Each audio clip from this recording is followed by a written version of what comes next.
Boa tarde a todos, aqui é o MF João Danilo Mandetta, mestre FIDE.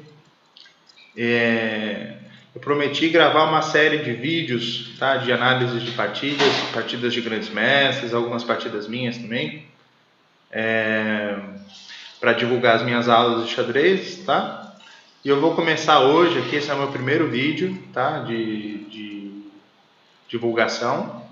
E eu vou analisar essa partida aqui entre o Kasparov e a Maia Shiburnidze, tá? O nome do vídeo é o Jovem Kasparov, tá? Porque vejam a data aqui da partida, 12 de abril de 1980, tá? E o Kasparov é de 63, então nessa época ele tinha 17 anos só, tá? E já tinha esse rating aqui de praticamente 2.600, né? Então vamos lá. O tema dessa partida é o sacrifício. Deixa eu minimizar esse. O tema dessa partida é o sacrifício posicional. Tá? O sacrifício posicional, gente, ele é um sacrifício que ele se difere daquele tipo de sacrifício que você calcula até o ganho material, até que você recupera, ou que você que leva um ataque imediato e calculável ao rei. Tá? O sacrifício posicional, normalmente, né, ele tem por característica, né, a obtenção de vantagens estratégicas, tá, em troco do material sacrificado. Nesse caso aqui, o Kasparov vai sacrificar uma peça inteira. Tá? Mas a compensação dele é tão avassaladora, tá, que a gente vai ver depois.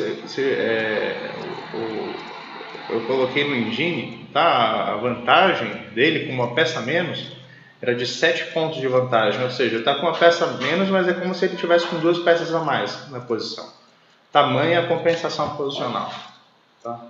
Então, vamos ver a partida. Então, começou com o peão da dama, D4, cavalo F6, C4, G6, cavalo C3, bispo G7, E4, D6. Então, a abertura índia do rei. Né? A abertura índia do rei, né, eu não vou fazer um monólogo sobre isso, mas ela consta, né, porque assim, o objetivo dessa aula é atingir tanto jogadores experientes como quem está começando. Né? Então, muitas coisas que eu vou falar, né, o jogador experiente já sabe, né, já tem plena consciência. Mas vão ter momentos instrutivos para ele também, certo? Então é uma aula que tenta abarcar todo mundo, assim, né? Então vamos lá. A Índia do Rei, ela é uma abertura, né, que se chama hipermoderna, uma das aberturas que estão dentro da escola hipermoderna de xadrez. Né? A escola hipermoderna de xadrez, a diferença da escola clássica, vamos lá, vamos estabelecer uma coisa. No xadrez é importantíssimo, é crucial, né, o controle do centro, certo? O controle das casas centrais. Isso para qualquer tipo de pensamento, qualquer tipo de abertura, ela tem que controlar as casas centrais. De outra forma, é uma abertura ruim, certo? É uma saída, digamos assim. Então, a diferença da escola clássica para a escola hipermoderna é que a escola clássica planteia a ocupação do centro com peões, certo? Enquanto a escola hipermoderna, ela tenta um domínio do centro à distância, um controle do centro à distância. Vejam aqui o fianqueto das pretas, tá? Elas querem esse bispo aqui, ele pode servir para o contra-ataque ao centro à distância, tá? E as pretas não colocaram nenhum peão no centro, ou nas casas aqui D5 ou E5, enquanto as brancas ocuparam aqui com C4, D4 e E4, né? Elas controlam essas 4 casas centrais de C5, D5, E5 e F5, tá? Mas a Índia do Rei é uma abertura inteiramente jogável para as pretas, é uma abertura muito interessante, uma abertura que dispensa comentários, porque já provou o seu valor, né, há muito tempo atrás, tá, entre as partidas de grande mestre. Né? Então, por exemplo, tem um livro que é o livro do torneio de candidatos de 53, URC 53, e naquela época a Índia do Rei estava entrando na moda, veja bem, 53, tá? E aí sim tinha muita discussão assim ainda sobre, mesmo naquela época já se sabia que a Índia do Rei era uma abertura muito boa, tá? Já estava reconhecido. Mas um pouco antes, né, você vê os comentários do Bronstein, que é um dos autores, né, tem uma versão do Bronstein e tem uma versão do Naidor. E ele diz que uns 15 anos antes, a Engenharia do Rei estava em discussão, não se sabia ainda se ela era boa, se ela era ruim e tal.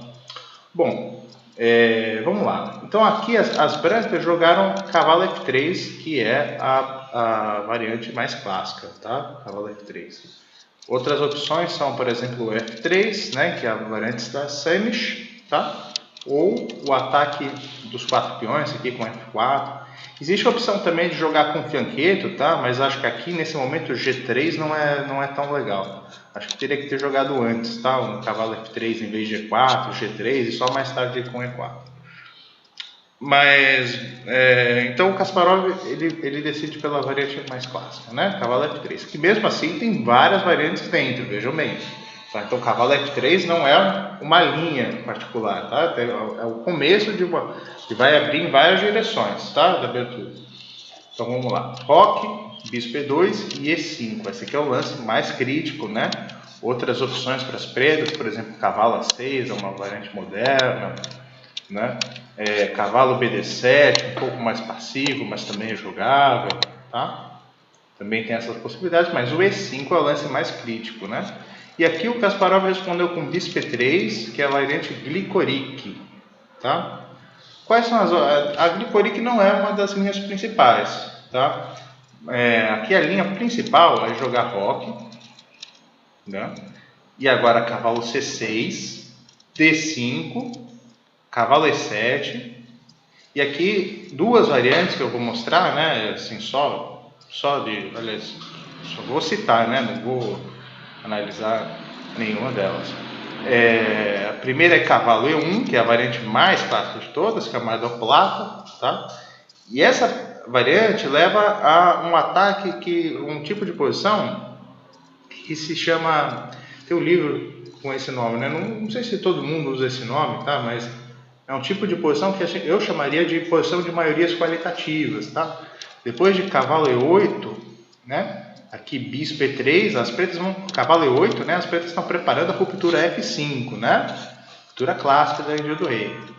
Bispo E3, F5, F3, F4 e bispo F2 e G5, né? Então aqui essa posição a gente tem uma situação de maiorias qualitativas, né? Na qual as pretas têm uma maioria qualitativa na ala do rei e as brancas têm uma maioria qualitativa no flanco da dama, tá? Por que é uma maioria qualitativa? Porque não é uma maioria numérica. Veja, não são, por exemplo, 4 peões contra 3, 3 contra 2, não é isso. É uma maioria qualitativa porque ela se embasa na vantagem de espaço. Aqui, o peão de F4 aqui, ó, garante a vantagem de espaço das pretas no flanco do rei, né? Enquanto o peão de D5, aqui das brancas, né, garante a vantagem de espaço das brancas no flanco da dama. Então você vai esperar aqui um tipo de jogo que se desenvolve basicamente as brancas vão jogar no flanco da dama e as pretas vão jogar no flanco do rei, né? Claro que ambos os lados vão recorrer a recursos defensivos também no seu respectivo flanco, né? Mas o principal do jogo de cada lado vai ser desenvolver o seu ataque no flanco, as brancas no flanco da dama e as pretas no flanco do rei, certo? E via de regra, as brancas chegam primeiro. Porém, o ataque das pretas, por ele ser dirigido diretamente ao rei, né, a gente está vendo o rei branco aqui em G1, ele tende a ser muito mais fatal, né? Então as brancas podem muito bem conseguir a iniciativa antes, mas as pretas sempre têm chances de ataque, e se o ataque das pretas chegar, é mate, né? Então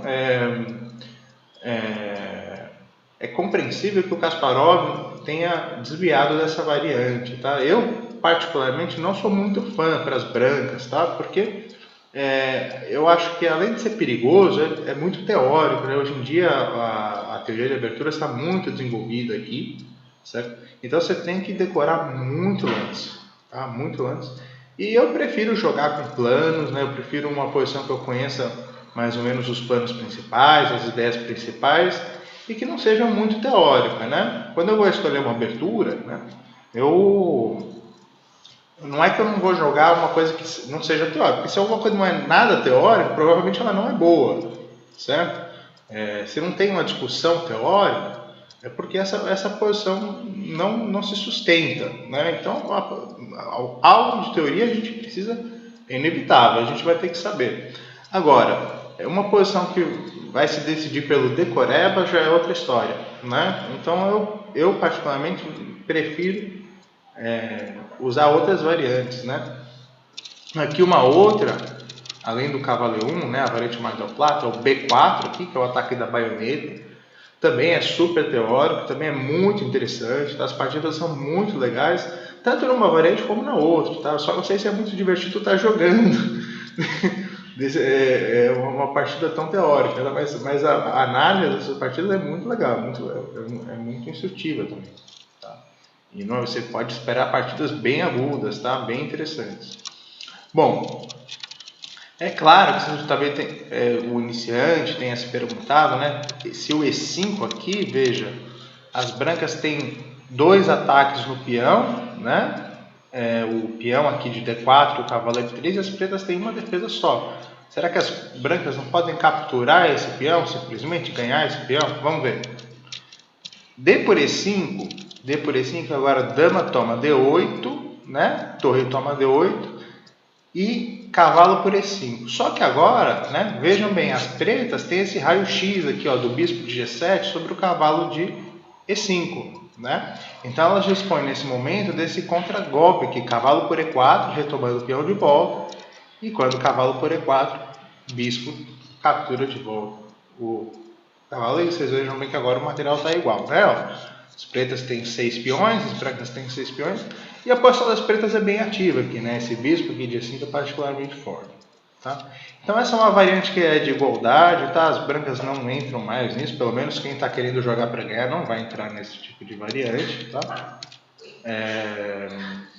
Aqui é jogável sim essa posição sem trocar as damas, tá? Aqui sem trocar as damas, sem a ideia de capturar o peão, por exemplo, com roque aqui, tá? Mas também não é uma variante particularmente assim perigosa das brancas, né? O segredo aqui, na minha opinião, tá, é que, vejam bem, se vocês olharem para a estrutura de peões, tá, vocês vão ver que essas duas casas centrais aqui, D5 e D4, né, elas podem ser utilizadas pelas peças, né, principalmente pelos cavalos. Mas as pretas ainda dispõem desse lance C6 aqui, tá? E esse lance C6, ele controla a casa D5, né? Já as brancas, ó, já avançaram o seu peão de C para C4 e o peão de E para E4. Então a casa de D4 está permanentemente debilitada, certo? Então, numa luta de manobras longas, né, pode ser que as pretas ocupem essa casa e impeçam que as brancas usem a casa D5, né? Por isso é um tipo de posição que não me agrada muito particularmente também, essa daqui, tá? Porque eu acho que as pretas têm uma estrutura mais legal, tá? Apesar de que são uma posição jogável, tem planos para as brancas, tá? Eu vi uma partida do Andy Guiri esses dias, jogando essa linha, então é possível, tá? Mas, bom, vamos ver. Então, aqui o Kasparov optou pela variante Gligoric, né? Eu não sou um grande conhecedor, tá, dessa variante, mas a ideia principal, tá, vocês vão ver aqui na partida, é que as brancas, uma das ideias, tá, eu vou mostrar para vocês, é jogar D5, avançar o peão, tá, seguido de cavalo D2. Vocês já vão ver por que isso é muito interessante, tá, porque isso dá uma posição promissora para as brancas se elas conseguirem fazer isso, tá. Às vezes as brancas vão capturar em E5 também, vai depender da situação, mas nessa partida o plano vai ser jogar D5 e cavalo D2, tá? Então vamos ver. Aqui as pretas jogaram dama E7, que é um lance super passivo, tá? Eu vou pontuar isso. Aliás, os próximos lances das pretas são passivos, tá? O melhor lance aqui para as pretas é cavalo G4, tá atacando o bispo imediatamente.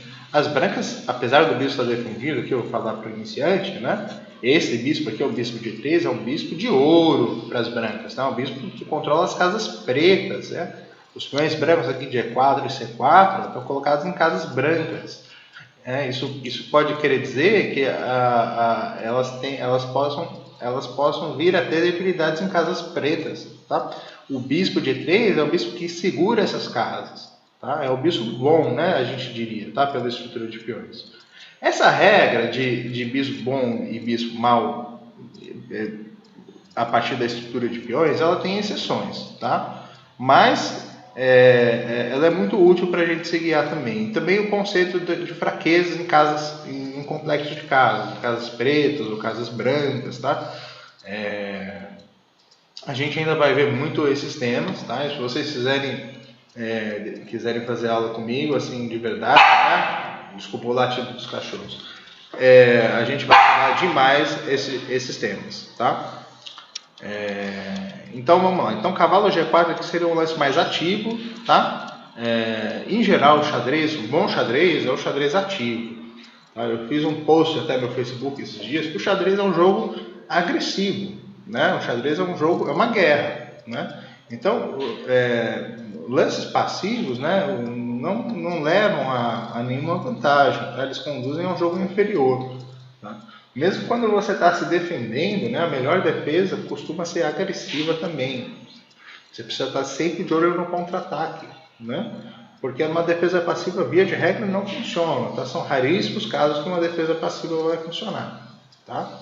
Então aqui o melhor lance mais ativo é cavalo G4. Depois eu vou mostrar para vocês, é uma partida do SUP aqui de pretas contra o Felipe Alderes, aqui entre dois brasileiros, tá? Uma partida que seria mais ou menos assim um modelo para as pretas, né? Um plano para as pretas, né? Para não ficar parecendo que a variante é ruim para as pretas, tá? Porque essa partida é um amasso, tá? Essa partida do Kasparov contra o Cibordais. Não fica parecendo que para o jogador que não tem muito conhecimento, que a variante não presta para as pretas, né? Mas não é o caso, tá? É muito jogável. Então aqui, esse lance dama E7 é um lance passivo, tá? Vocês observem que a dama não está necessariamente melhor em E7 do que ela estava em D8, é um tipo de meio lance, né? Eu chamaria, tá? É um lance que, desenvolveu uma peça, né? Mas você não se perguntou se a peça está realmente melhor nessa casa, se valia gastar um tempo, né? O tempo, o elemento tempo no xadrez é crucial, né? Então, vale gastar um tempo nesse lance que é um desenvolvimento, mas a peça não necessariamente está melhor mesmo nessa casa, né? Ou não faz muita coisa, certo? Então, o lance da E7 é um lance passivo, tá? E de lance passivo em lance passivo, o Kasparov vai acumular uma vantagem imensa, tá? Então aqui ele fez o lance D5 e aqui a gente já vai ver a ideia. O plano do Kasparov, tá? Aqui no próximo lance fazer a jogada cavalo D2, tá? Vocês já vão ver porque que isso é muito interessante. Vamos supor que as pretas façam um lance típico aqui nessa estrutura, por exemplo, é muito comum que as pretas façam um lance A5, né? Que é um lance de contenção aqui, porque lembra que as brancas têm essa maioria qualitativa aqui, né, no plano da dama, né? E quando o cavalo das pretas não está em E7, como naquela variante que ele veio para C6, foi atacado em D5 e veio para E7, mas ele pode usar desde B8 a casa A6 ou a casa D7, ele pode controlar a casa C5, né? Então o A5 ele é um lance que cavuca uma casa aqui impedindo o avanço do E4, cavuca uma casa aqui para o cavalo no C5, né? Ou pelo menos que o cavalo fique controlando essa casa C5, tá? Por mais tempo, né? Então é um lance muito comum. Mas aqui o Kasparov seguramente responderia com o cavalo D2, tá? E o interessante dessa posição, tá, é que o bispo aqui em E2 ele controla as casas G4 e H5, que são casas de pulo para o cavalo, tá? E isso dá para ele uma posição muito boa, tá? Impedindo aqui os saltos do cavalo. Lembra também que o Kasparov ele ainda não fez o roque, tá? Então aqueles planos de cavalo E8, F5, tá? Ele poderia responder, por exemplo, com F3 e rocar grande, por exemplo, tá? Ou permanecer com o rei no centro por mais tempo. Então aqui o plano de ataque no flanco do rei, né, não necessariamente vai funcionar agora, né, com o lance como cavalo E8, com a ideia de jogar F5 aqui, né, não necessariamente vai funcionar, tá? Bom, então aqui a Maya Shibudenides jogou o cavalo G4, finalmente, né? e agora incomodando, né, a posição do bispo. Então o bispo vai ter que ir para uma casa que é um pouco pior que a casa E3. Né? Ele vai ter que ir para uma diagonal um pouco pior, porque essa casa E3 aqui é meio perfeita aqui para o bispo. Tá? Ele vai para G5 e F6 agora para H4. Né? Só que a posição do bispo aqui, apesar dela ser meio estranha, né, tá numa diagonal meio curta aqui, né, essa diagonal H4 D8, ele cumpre uma boa função impedindo aqui o avanço F5 das pretas, tá?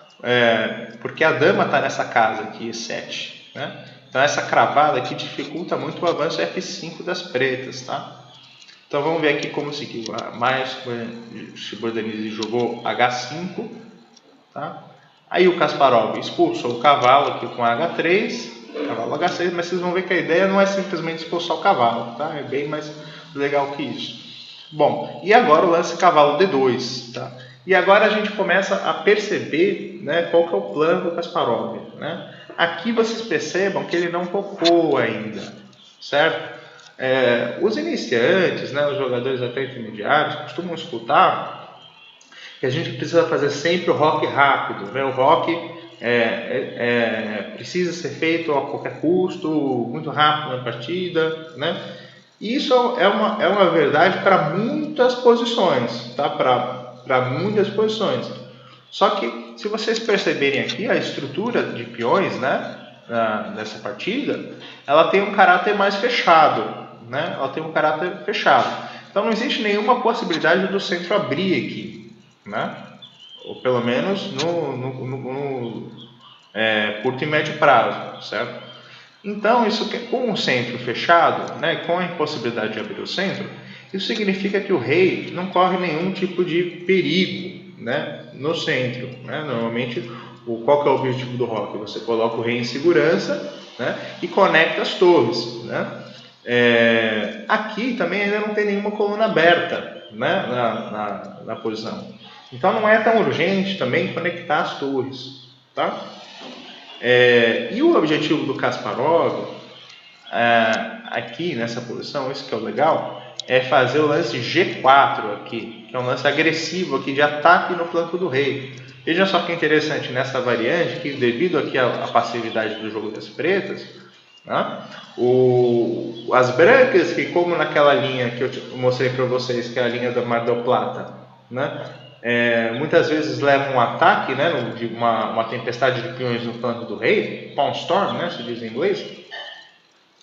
Aqui, nesse caso, elas mesmas vão tomar ações agressivas no flanco do rei, devido ao fato de que elas não tocaram ainda. Tá? Isso permite que elas joguem com G4, né? E com o rei aqui em E1 ainda, elas ainda têm a possibilidade de colocar grande, ou jogar com o rei no centro mesmo, e usar a coluna G para a torre. Tá? Depois que a gente abrir o jogo com G4. Tá? E aqui, bom, vamos ver a continuação da partida. Aqui a Maia Shibordanizi fez o lance C5, que é mais um lance passivo aqui na posição. É um lance que não contém nenhuma ideia ativa, na verdade. Né? Ela está querendo parar a ruptura clássica das brancas em C5. Né? Mas essa ruptura das brancas, né, costuma vir naquela variante que eu mostrei para vocês, no Mar del Plata. Né? Aqui as brancas já anunciaram outras intenções. Vejam bem, com o rei no centro, o Kasparov com certeza está de olho, né, no mínimo, certo? Na ruptura G4 aqui. Né? Ele não está pensando no flanco da dama. Então esse lance aqui é meio inútil para as pretas. Tá? É outro meio lance, tá? Outro lance passivo, outro lance que não faz nada. Tá? Não faz nada especial, certo? Não melhora significativamente a posição das pretas em nenhuma forma. Tá? Então, bom, aqui o Kasparov ele começa uma manobra com o cavalo em F1, ele está se dirigindo para casa E3, vejam bem, porque a ideia é jogar G4, né? O F5 das pretas é muito difícil de ser feito, então muitas vezes as pretas vão acabar reagindo com G5 nessa posição, né? Só que o G5 levaria uma debilidade, né? Vamos colocar aqui, só para ilustrar. Levaria uma debilidade crônica aqui nessa casa F5, que agora não é mais defendida por nenhum peão, certo? Quando uma casa não é uma casa particularmente assim no campo inimigo, né? Aqui na quinta fileira já, né?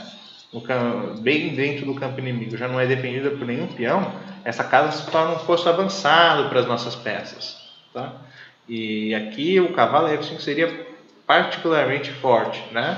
As pretas ainda têm defesas, né, sobre essa casa, o cavalo em H6, o bispo em C8, mas isso pode ser, as brancas têm vários recursos para utilizar essa casa. Tá? Então, e aqui em combinação com o lance G4, né? Então vamos ver. A Maia jogou o cavalo F7, tentando melhorar o cavalo, mas agora ela tirou um pouco do controle da casa G4, né? E aí o Kasparov foi com G4. E depois de H por G4, vejam bem que esse é o momento instrutivo da partida, né? É sempre um problema, né? Sempre uma questão, como é que a gente vai recapturar, né? Quando tem uma captura, né? De que forma a gente vai recapturar? Quando a gente tem várias opções, né? Aqui as brancas têm duas opções, elas podem recapturar com o peão e podem recapturar com o bispo, né?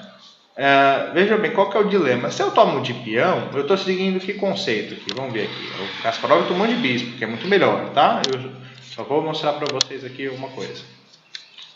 Se eu tomo de peão, aqui esse conceito eu estou seguindo aqui. Eu estou seguindo o conceito de manter a minha cadeia de peões unida, né? Que você vê que a estrutura das brancas é compacta, não tem nenhum peão isolado, né? Não tem nenhum peão que não esteja dentro da mesma corrente. Certo? E aqui eu estou abrindo a coluna H também, né?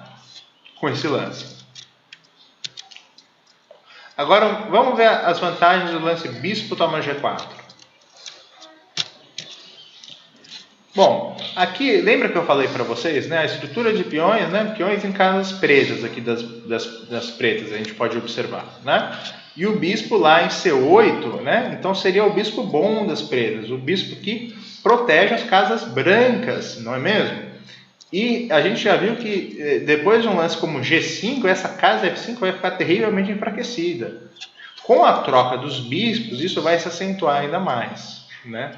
Além do que, gente, aqui o Kasparov está mantendo aberto que é a coluna G, tá? E nessa posição particular, a coluna G é muito mais forte do que a coluna H. Vamos ver aqui. Na coluna H, ó, esse bispo e esse cavalo controlam a casa H8 aqui, tá vendo?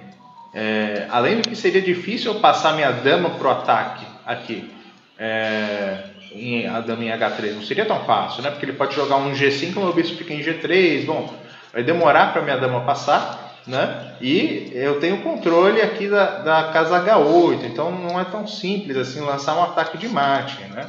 Apesar de que não necessariamente é uma opção ruim, tá? H toma G4. Mas bispo para o G4 é muito melhor, tá? Porque agora eu proponho a troca dessas peças, né? O bispo forte das pretas aqui, o bispo que controla as casas brancas, e eu abro a coluna G, tá? E a coluna G vai ser muito mais crítica do que a coluna H, tá? Aqui.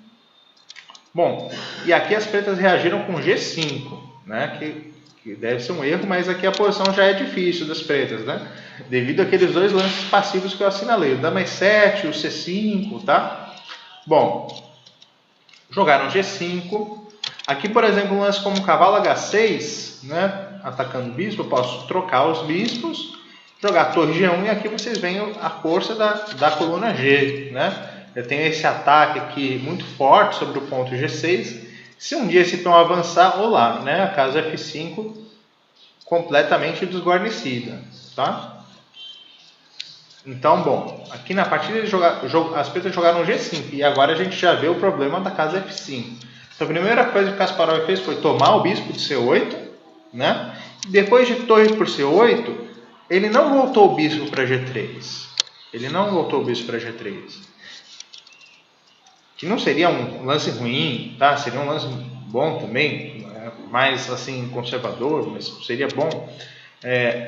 Aqui ele faz o lance cavalo 3. Gente, desculpa o latido dos cachorros aqui, tá? Cavalo E3 é um sacrifício de peça, tá? E o que ele vai obter? Esse é o tema que eu falei para vocês da partida, o sacrifício posicional, né? O que ele vai obter aqui? Depois de G por H4, cavalo F5, então ele consegue instalar o cavalo nessa casa tão forte, né? Deu uma D8. E agora a gente percebe que também está aberta aqui a coluna G, né? para as brancas, tá? Que as brancas podem utilizar com todas as suas peças pesadas, quer dizer, as torres e a dama, né? Então o Kasparov vai lá com dama G4, ameaçando dama por bispo mate, né? Única defesa cavalo G5, né? E aqui poderia parecer que as pretas conseguiram bloquear a coluna G, mas na verdade, olha só, as brancas ainda tem esse peão aqui, ó, de H3, ó, tá? Eu sei que tá difícil o latido dos cachorros, eu não tenho muita opção, porque eu tenho 4 cachorros em casa, e aí não tem como controlar o latido deles, às vezes vai ser chato mesmo.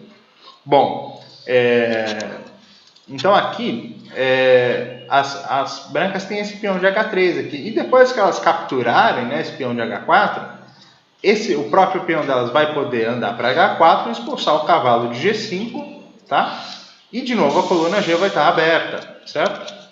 Então aqui o Kasparov captura, parece que ele está deslocando o cavalo dele, né? Mas isso é só temporário, tá? Porque depois o cavalo vai voltar para F5 e as brancas vão jogar H4. Veja que os lances das pretas, ó, aqui a posição, essa posição, gente, se vocês ligarem no engine, tá? Se vocês ligarem no engine, ele vai dar 7 pontos de vantagem para as brancas, tá? Não tem mate calculável, tá? Não tem um mate assim imediato, tá? Não tem ganho material imediato, calculável matematicamente, tá? Não tem. Mas mesmo assim, a vantagem posicional das brancas é tamanha que com uma peça a menos, né, o engine vai dar 7 pontos de vantagem, sem que elas tenham imediatamente um ganho, tá? Por quê? Porque aqui, vejam, vamos ver as peças pretas, que particularmente depois do lance H4, cavalo H7, vamos ver. Cavalo de B8, para que casa ele pode ir? Vamos ver, não tem a casa C5, não tem a casa E5, não tem casa F6. O bispo de G7, aqui é um alvo, né? Não tem casa para ir, né? Totalmente fechado pelos próprios peões. Cavalo de H7, que casa ele pode usar? Não pode usar a casa G5. Pode ser manobrado? O cavalo F8 vai para E6? Não vai para E6. D7, mas D7 vai para onde? Quer dizer, as peças pretas são completamente passivas, né? Elas não têm nenhum tipo de possibilidade de ativação, né? As pretas estão totalmente perdidas nessa posição, tá? Elas não têm nenhum recurso para ativar suas peças. Elas estão completamente dominadas, com uma peça a mais, né? Com uma peça a mais, tá? E mesmo as brancas não tendo ainda uma combinação de mate imediata, tá? Nem de ganho material. Mas a vantagem posicional é tamanha, tá? É tamanha, que é como se as brancas estivessem jogando com 2 peças a mais. Veja bem, uma vantagem de 3 pontos no engine significa aproximadamente uma vantagem de peça, né? Uma vantagem de 7 pontos é mais que 2 peças, certo? É como se as brancas estivessem jogando com mais de 2 peças a mais, sendo que elas estão com uma peça a menos, tá? Para vocês verem como muitas vezes no xadrez o material não é o determinante, tá? Em muitas situações, né, é o posicional que determina, tá, a posição, certo? E é claro que o Kasparov, né, eu falei que não tem um ataque calculável ao rei, mas as avenidas já estão todas abertas, né, as peças já estão praticamente nas melhores casas, falta dobrar as torres, talvez trazer o cavalo de C, né, como ele vai fazer na partida. Mas apesar de não ter um matemático, digamos assim, não tem defesa possível, tá? Não tem como aguentar, né? Tamanha concentração de peças, nenhuma pode ser desalojada, nenhuma pode ser expulsa, tá? Então, bom, aqui o Kasparov vai com torre G1, o resto da partida, tá? É muito assim, feijão com arroz, né? Aqui ele vai simplesmente colocar as peças nas melhores casas e não tem mais segredos. As pretas não têm defesa, né? Estão completamente perdidas. Dama F8, você vê que as pretas fazem vários. Se você der 10 lances para as pretas aqui, elas não 10 lances de graça, joga só você, tá? Sem trapacear, não vai jogar B5, B4 que de graça tomar minhas peças. Eu estou falando lances de melhora para as peças, tá? Não vai resolver sua posição, tá? Não consegue resolver a situação. Tá? O rei E2, vejam que o rei não está em nenhum perigo no centro, né? Não tem nenhum problema com o rei E2 aqui. Eu estou ligando minhas torres, não tem nenhuma peça que possa chegar perto do meu rei, tá? Então não tem o rei está mais seguro em E2 do que ele estaria se eu fizesse roque grande, tá? Aqui é muito melhor jogar rei E2 do que roque grande nessa posição, tá? Torre A7, então as pretas estão preparando aqui, ó, com esses lances, a jogada B6, para fazer tipo uma defesa aqui pela 7ª fileira, né, com as torres. Mas isso não vai adiantar, tá? Porque são muitas avenidas abertas, são muitas linhas abertas, tá? Uma concentração de peças muito grande, isso aí uma hora vai cair, tá? Ó, A4, o Kasparov se dá o luxo aí um lance típico dele aqui, né, mostrando que ele tem o domínio total da posição, nenhuma ruptura B5, nada, ele não está com a menor pressa de dobrar as torres, ele só quer matar qualquer esperança, ainda que não seja realista, ele quer matar qualquer esperança de contra-jogo da parte das pretas, tá? As pretas simplesmente não tem nenhum tipo de contra-jogo possível, né? B6, agora dama H5, rei H8, torre G6, vejam que bela casa para a torre, né? A torre completamente infiltrada nas linhas inimigas aqui, certo? Nenhuma peça pode expulsar essa torre. Torre D7, dobrou as torres, torre AG1, torre AB7, voltou a dama para G4, torre de BC7, torre G2, torre B7, vejam que as pretas estão totalmente amarradas, né? Não tem nenhuma possibilidade de ativar as peças, elas estão simplesmente passando a vez, né? Rei F1, torre A7, rei G1. Então, deixa eu falar para você o que o Kasparov está fazendo aqui. Para ele ganhar, basta ele fazer duas coisas aqui. Ele precisa avançar esse peão para H5 e H6, tá? Depois que eu expulsar o bispo, eu vou ter acesso à casa G8, né? Se as pretas tentarem defender a 8ª fileira, vai cair a 7ª fileira, o bispo, né? Na 7ª fileira. Se as pretas ficarem defendendo a 7ª fileira, né? As brancas vão entrar na casa G8, na 8ª fileira, né? Então, a única coisa que eu preciso fazer é avançar esse peão H5 e H6 e expulsar o bispo aqui de G7. Mas o que acontece? Se eu jogar H5, né? Por exemplo, aqui H5, o que acontece? As pretas vão conseguir bloquear aqui, que seja por um lance com o cavalo G5, tá? Então, o plano do Kasparov aqui é simplesmente agora é trazer a última peça, ó lá, a última peça para o ataque, ó, o cavalo D2. E o cavalo E2 vem para apoiar um F4 aqui, certo? O F4 vai controlar essa casa G5, né, que pode ser usada pelo cavalo. Aí vai liberar o avanço do peão de H, certo? E se um dia as pretas resolverem tomar em F4, eu vou tomar com o meu cavalo, certo? E vou entrar nessa casa E6 aqui, tá? Então, essa é a ideia aqui do Kasparov. Então, as pretas continuam fazendo lances que não tem, né, não dá para resolver a situação, não tem melhora possível, né? A posição das pretas é totalmente desesperada. O Kasparov vai com F4, controlando a casa G5, preparando agora o avanço, né, do peão de H. B5, uma tentativa muito tarde, né, de contra-jogo. Kasparov simplesmente toma esses peões, tá? Não tem nenhuma possibilidade ativa para as pretas. Torre B7, agora ele vai com H5, né? E agora vocês vejam que a casa G5 está controlada, né, pelo peão de F4. E se ele tomar aqui em F4 agora eu já não preciso nem retomar, né? Eu posso até tomar cavalo para F4, mas aqui eu tenho H6, ganhando no ato. Então, bom, cavalo F8 jogado, dama H3. E agora as pretas cederam aqui, tomaram a torre. Não tem, gente, defesa possível, tá? Aqui, por exemplo, um lance como dama D8, eu volto minha torre, tranquilo da vida. Cavalo H7 e jogo H6 aqui. E vai cair a posição das pretas, tá? Não tem nenhuma possibilidade de defesa, tá? Então aqui as pretas tomaram a torre, mas agora já é forçado aqui o mate, né? H por G6 cheque, rei G8, G por F7 cheque, rei F8 e abandonaram sem esperar a resposta, né? A resposta seria agora torre por G7, já com peça a mais e ataque de mate, né, inevitável para as brancas, tá? Então, espero que vocês tenham gostado da partida, tenham gostado das análises, tá? Curtam, compartilhem com seus amigos, com o pessoal do xadrez, tá? E lembrando que é um vídeo, né, divulgação das minhas aulas, tá? Eu vou deixar aqui na descrição meu e-mail e também o meu endereço no Facebook, tá?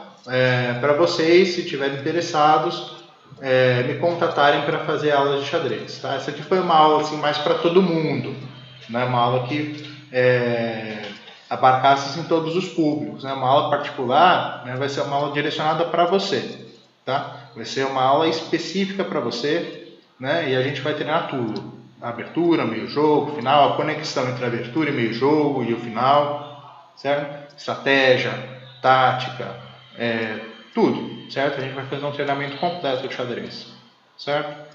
Então, os preços também são super acessíveis, não tenham dúvidas em me chamar, tá? Eu vou continuar ainda postando algumas palestras, né?